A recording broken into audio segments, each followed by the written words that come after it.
A certain magical index has three main characters, otherwise known as the three heroes, who are the center of the overall plot.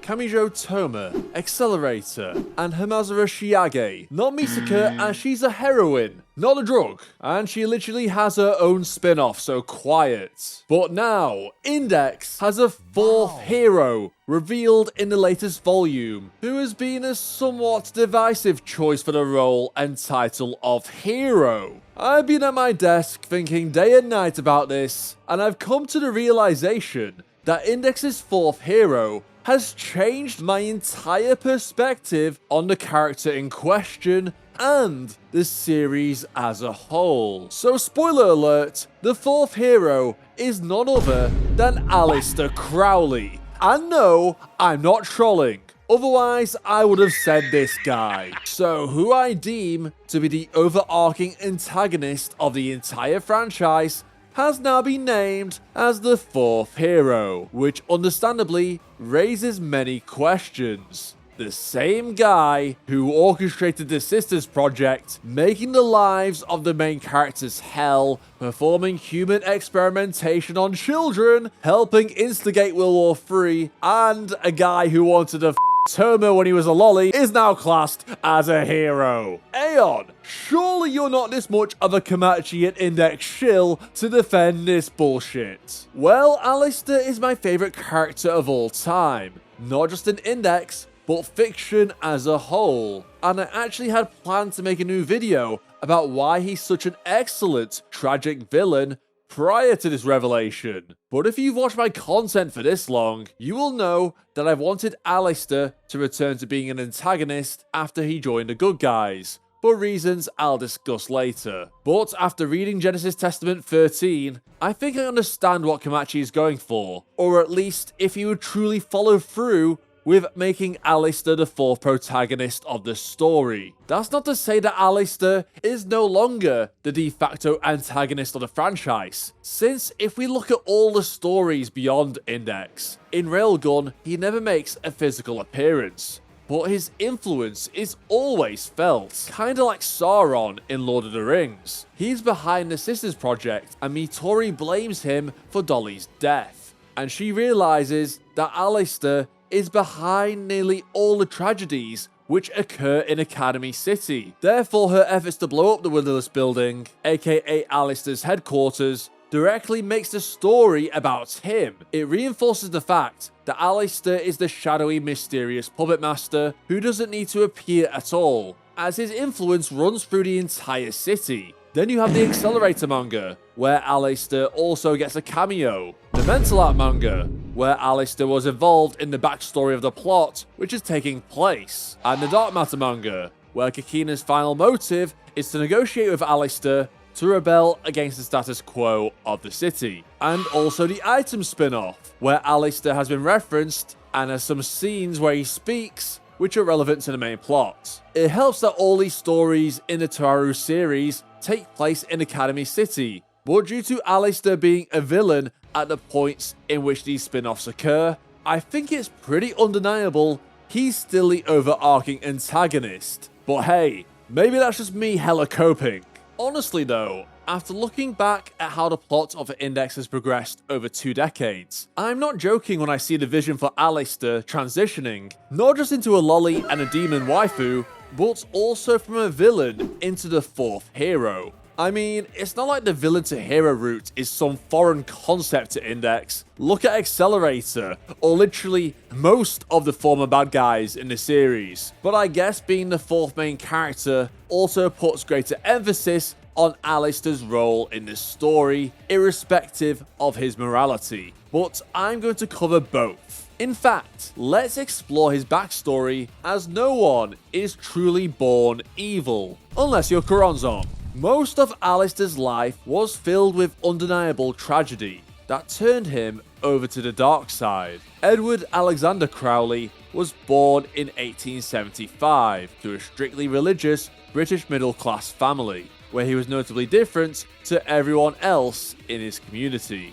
Edward was a skeptic. He questioned what he was taught by his teachers and family. as he wanted to form his own beliefs, even at a young age. But due to this, Edward was ostracized, bullied, and abused by his peers at school for not fitting in with the societal norms of the late 19th century England. And even his own family were ashamed of him, treating him with disdain. This was from people who claimed to be devout followers of God, and yet they acted far from what could be considered righteous. This only grew Edward's adverse sentiment towards religion and God as a concept. It is undeniable that childhood has a huge impact on who we become when we are older. For example, kids from rough backgrounds are more likely to pursue a life of crime. Alistair's childhood therefore made him bitter, feel devoid of love, and desperate to discover the reality of the world for himself. Taking upon a new name, Alistair, he would discover magic while at university, and became a young prodigy, with his talent for magic being noticed by Samuel Liddell McGregor Mathers, a leader of the Golden Dawn Magic Cabal, the largest and most powerful one in the entire world at the time. Alistair and Mathers began to break taboos of the time, performing dark magic rituals in the pursuit of developing a magical work kit, intended to make magic easier and more accessible to ordinary people. This was despite the other members of the Golden Dawn hierarchy, such as Westcott, disapproving of their methods. Alistair's life would then take another dark turn, as he was informed by his other mentor in the Golden Dawn, Alan Bennett, that his first daughter, who had not even been born or conceived yet, was fated to die as an infant, as a direct consequence of the after effects of magic, known as the sparks and spray of the phases that overlap the entire world and cause predetermined events. Alistair also learnt that Mathers knew about this future event, and purposefully hid it from Alistair as they were collaborating on the work kit together, and Mathers knew that they were even contributing towards the future girl's death, and helping cause similar tragic events for others. What made it an even greater betrayal is that Mathers used a spiritual item known as Imagine Breaker, which shielded him from the negative effects from the sparks and spray. Saying Alistair was enraged was an understatement. He would declare war upon not just the entire Golden Dawn, but also against the systems of God, magic, and fate itself. While it was a deeply personal matter to him due to affecting his yet-to-be-born daughter, Alistair could no longer support methods which caused life to be unjust and unfair to others, and stripping away their free will.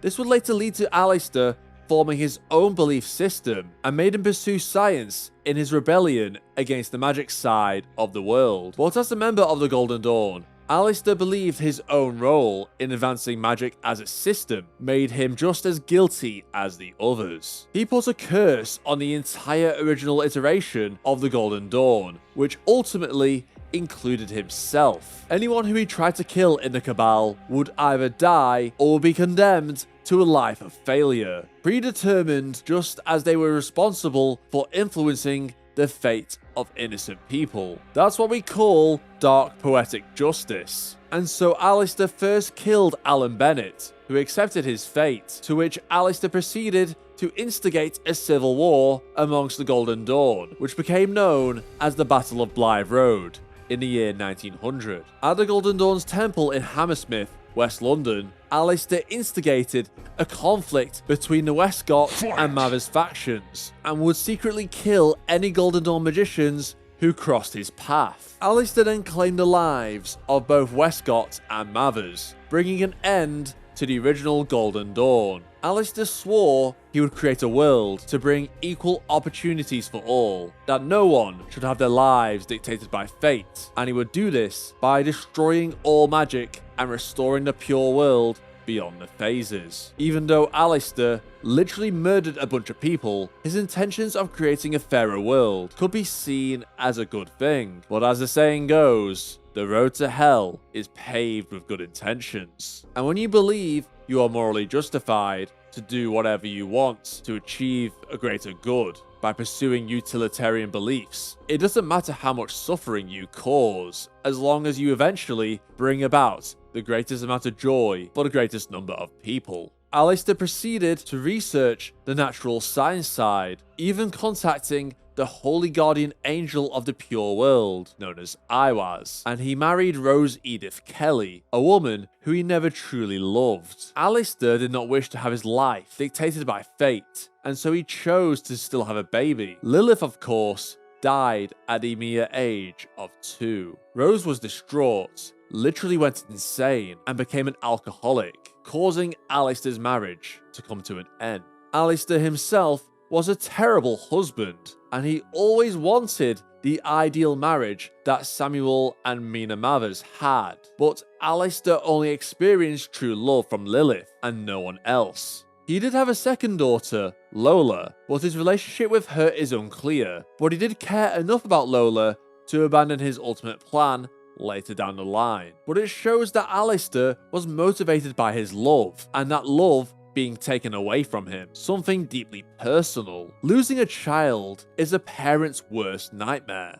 and it's something you will never understand unless you are put in the same shoes. Therefore, it's completely understandable why Alistair pursued a dark path, even though it was the wrong thing to do. He experienced the worst aspects of being a child, unloved by his family, betrayed by his peers in the Golden Dawn, and then losing his baby daughter. At every stage of his life, Alistair suffered. And I honestly do think that Alistair suffered from severe depression in his entire life. Alistair was regarded as a controversial figure in Britain, not just from the Anglicans and members of the magic side who viewed him as a heretic and a traitor who betrayed magic to pursue science. He was demonized by the English press, even though he did have supporters, which is something that Bloduwed de Bouquet acknowledged in Genesis Testament Volume 13. He wasn't hated or unloved. People called him the wickedest man in the world, a cannibal, and a demon lord, but the fact that he was controversial means he did have his supporters and defenders, yet he ignored all of those voices and chose to get all worked up on his own. Aleister Crowley was a human who looked past all the talking voices and focused only on the negative opinions, to the point that some people think he actually felt antipathy toward the people who believed and followed the theories he proposed. From the outside, that might look cool, but to the people who actually worked themselves to the bone, sharing their love with him, wouldn't have seen it that way. The world wasn't cold to him. He simply refused to touch the meal placed before him until it had gone cold and rotten. This reinforces the view that Aleister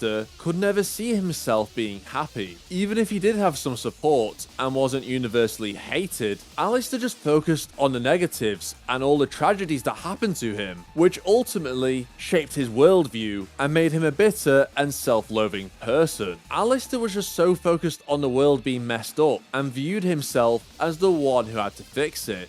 It's no wonder that Aleister said to Fiamma of the Right that their plans to fix the world were very similar, just that they would achieve it via different means. When Aleister was on the run from the Anglican magicians hunting him down, he decided to end his own life, using the same magic he had used to kill the Golden Dawn members upon himself. As a former member of the Golden Dawn, he was also responsible for the sparks and spray which doomed Lilith and countless others throughout history. Therefore, Aleister himself was condemned to a life of failure, as he did survive thanks to Heaven Chancellor saving him in 1947, with the two of them then forming Academy City.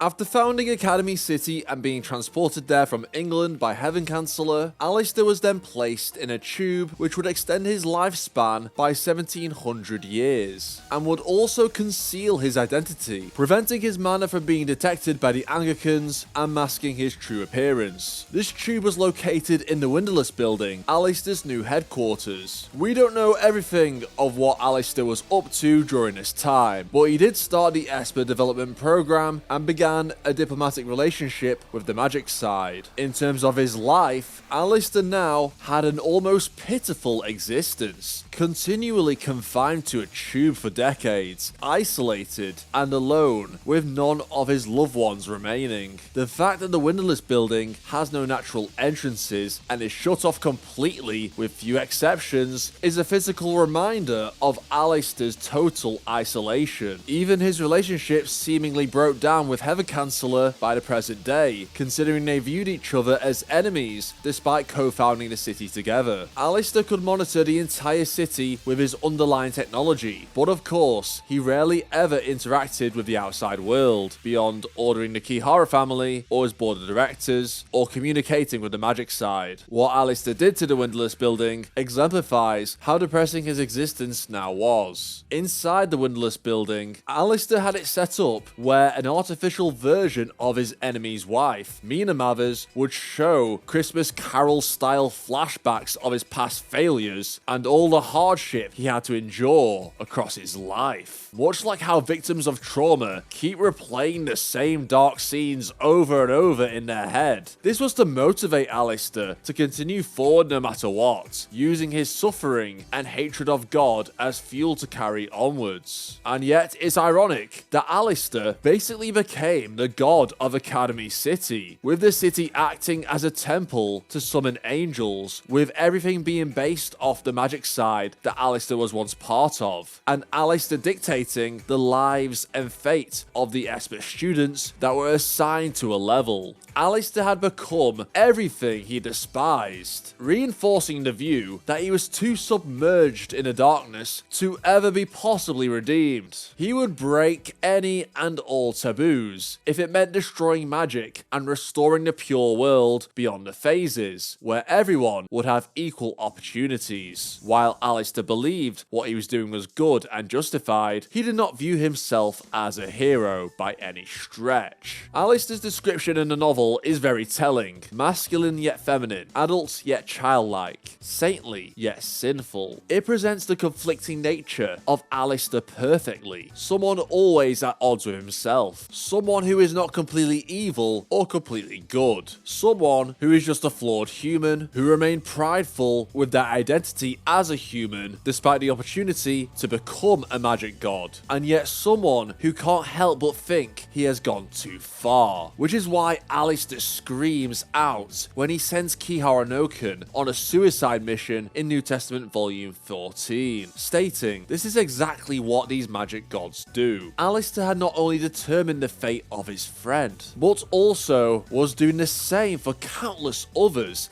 and extending his life beyond normal. Alistair realised he was representing the very thing he swore to destroy. But due to Alistair committing himself so much to his plan, building Academy City, bringing Imagine Breaker back to him, overseeing the Sisters Project, and helping cause World War III, he was at the point of no return. Iwas's speech in Old Testament Volume 19 has always stood out to me in regards to Alistair's character, as it reinforces all the points that I've talked about in regards to how Alistair views himself. But after Genesis Testament Volume 13, it has a new meaning. Iwas said there are many different types of heroes. There are those who aren't told what to do and just move straight ahead, following the feelings welling up within. There are those who committed a major sin in the past and try to walk down the right path due to the anguish that sin brings them. And there are those who were chosen by no one and possess none of the characteristics one would expect of a hero, and yet become a hero for that one person they care for.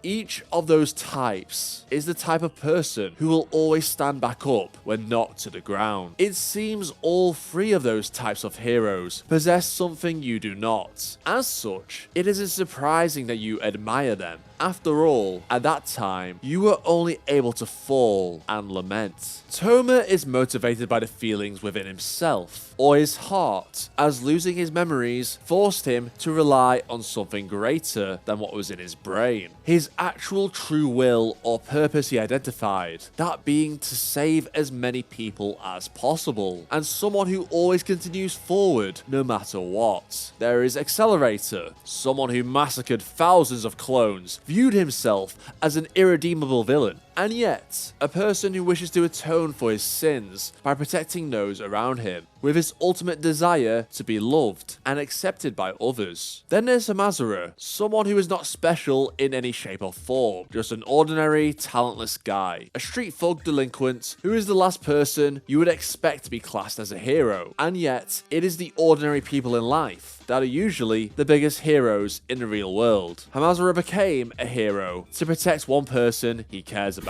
If we look at Toma, on the surface level, he is someone who is the complete opposite to Alistair, but they might be more similar than you think. Alistair is also motivated by the feelings that well up inside him, more so in Genesis Testament than OT or NT. In GT, Alistair doesn't really stick to his established plans, not only because he is no longer the board chairman of Academy City, but also that he allows Toma to act on his own free will rather than trying to use him as a tool like he did previously. He's more spontaneous and driven by emotion, especially when it comes to the well-being of Anna Kingsford and Toma. There are plenty of times in GT where Alistair simply can't understand or rationalize Toma's actions, which is a massive shock to Alistair, that he can't comprehend Toma's actions due to Alistair knowing literally everything about him. And so Alistair has to act based upon instinct rather than his pre-existing knowledge or master plans like how he used to. Even Noken notes how Alistair does not seemingly care about his plans anymore, which is insane considering Alistair is cursed to a life of failure if he doesn't have thousands of contingencies to steer him towards victory. Just like Toma, Alistair isn't told what to do. He has always moved straight forward with what he wants, and is now motivated primarily by emotion. Just like how the news that Toma didn't save Anna Kingsford in hell broke him and made Alistair go on a rampage against the Transcendents. Accelerator and Alistair have a lot of similarities. Both are from abusive backgrounds. Both feel like they are too submerged in the darkness to ever be truly forgiven, but both now seemingly want to atone for what they have done by helping those they care about. Last Order was the one who gave Accelerator hope and a new perspective on life. As for Alistair, Orsola in New Testament Volume 21 showed him the positive aspects of Christianity, that even a compulsive sinner like him is welcome in a church and can atone in the eyes of God only. Both Alistair and Accelerator were defeated by Toma, which made them reconsider their own ultimate objectives for the future, with Accelerator abandoning his desire for absolute power, and Alistair changing his focus from destroying magic to saving his second daughter Lola. And both feel self-hatred due to their past mistakes and failures. Alistair and Accelerator are not completely morally good either, as they are both willing to kill others depending on the circumstances. Lastly, Hamazura. While Alistair's life isn't exactly ordinary, and he's an absolute genius compared to Hamazura, surprisingly they do have things in common. Even though Alistair is regarded as very intelligent from the perspective of magic and science, he was not born as one of the talented, i.e. a gemstone or a natural esper, meaning he had to work hard to amass that talent as a magician. Hamazura was also not born with innate talent, as he is a level 0 and was not born as a gemstone. Both Alistair and Hamazura have one person who they want to become a hero for, and will do anything to protect. For Hamazura, of course, it's his girlfriend Takitsubo, but for Alistair, it's Lilith, as he was willing to break all laws and taboos for her. But in GT, it could be argued that it's also Toma, as Alistair wants to protect him and was willing to clone him after Toma's temporary death. I guess you could say Alistair had similar feelings for Anna Kingsford too. It could be said that Hamazura and Alistair both are natural heroes, but found themselves in a position to become heroes due to their love for someone in particular, with it changing their very nature. Iwaz was supposed to be Alistair's holy guardian angel, representing his true will or greater purpose, meaning Iwaz's word should literally be the law for Alistair. It's called the Book of the Law for a reason, but later it's revealed that he's actually Anna Sprengel's angel instead, which is also why Iwaz tries to sabotage Alistair later in New Testament by trying to make him sacrifice the reborn Lilith to defeat Choronzon, which would make Alistair go through the worst amount of pain possible by bringing him back the one who he loves the most and forcing him to kill her himself. And so, when Iwaz says the three heroes possess something Alistair does not have, I now understand he was actually lying to Alistair. It used to be the case that Alistair was convinced he lacked all of these elements of what defines the three heroes and admired them for it, but he had them inside him all along, just that his pain, suffering and hatred blinded him from being the hero he was meant to be. As Iwaz said at the end of his speech, you were only able to fall and lament. Since Alistair does have the elements of all three heroes, it can actually be argued that Alistair is in fact the ultimate hero of Index as a whole. He's someone whose influence over the events of this series is so great, but he was disillusioned for such a long time. And if there's one core theme of the series, it's that the illusions inside you must be destroyed to reveal your true nature. But I know what you're probably thinking.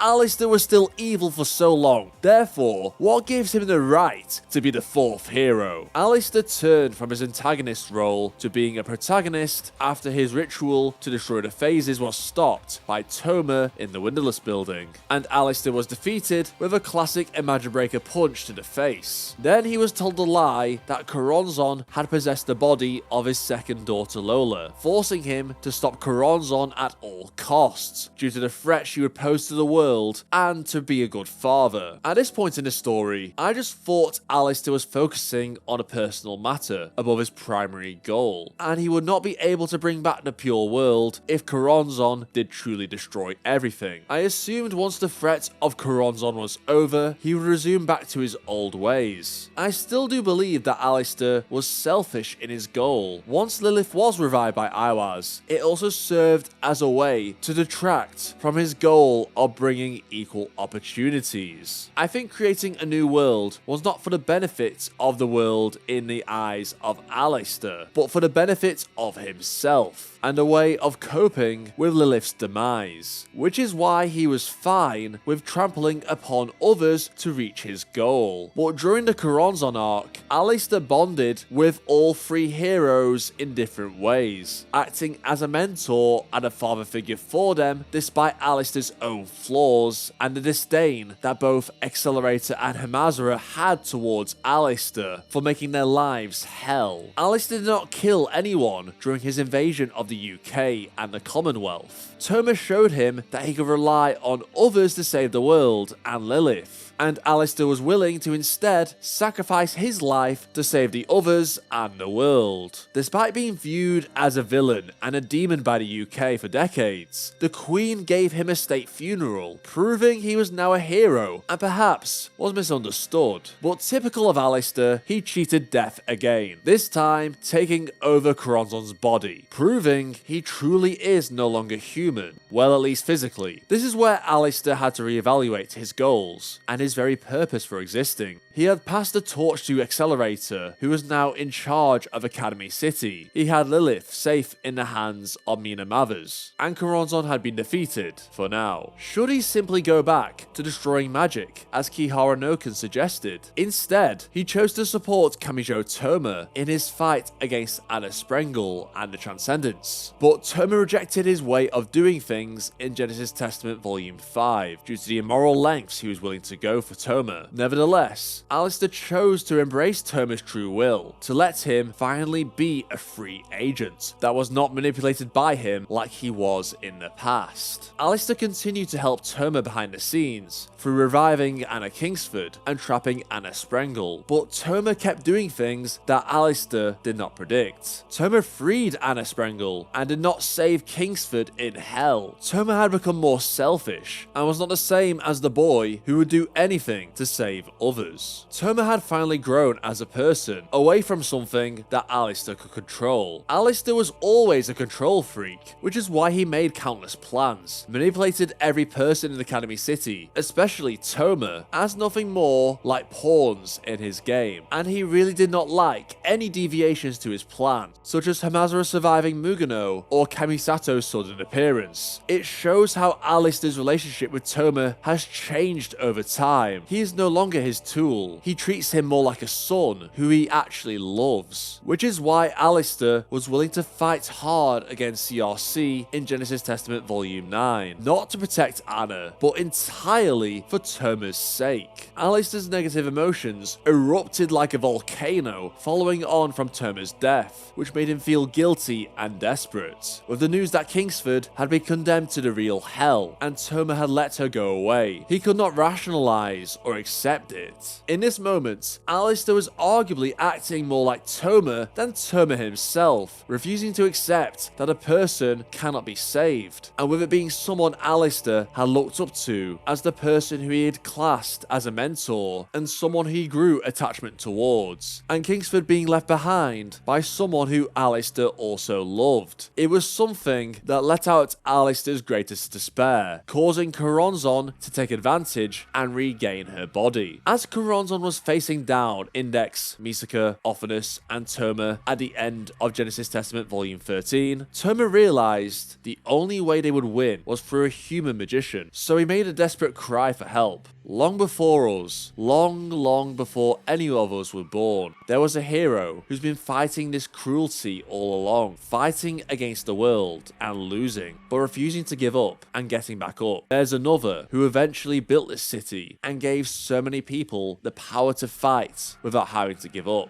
Isn't that right, Alistair? Choronzon's chest cracked, proving that Alistair's soul still resided in her body. What Toma said about Alistair is undoubtedly true. Even though he's the antagonist of the series, Alistair's most admirable trait is his conviction to fight against fate and never give up, even if he is cursed to a life of failure. It's something that even I'm inspired by, and why I love his character so much. If you look at all of Alistair's actions, even the bad things he did had good intentions, but that's not to say everything he did was justified. Alistair has now received the character development he needed to be able to prove he is no longer submerged in the darkness forever, as he was able to return despite being overtaken by the demon Choronzon as the fourth hero. I used to believe that due to the moment in Old Testament Volume 6, where Alistair says to Motoi that his world was destroyed long ago, that Imagine Breaker will not be able to destroy his illusions, that this meant that Alistair should be the exception to the rule, that he cannot be swayed by Toma no matter what, that he is simply too far gone to be redeemed and will always seek to destroy magic. However, after GT13, I realized that this is not Alistair's role in the story. I was wrong about Alistair, and Alistair was wrong about himself, and he has been wrong for most of his life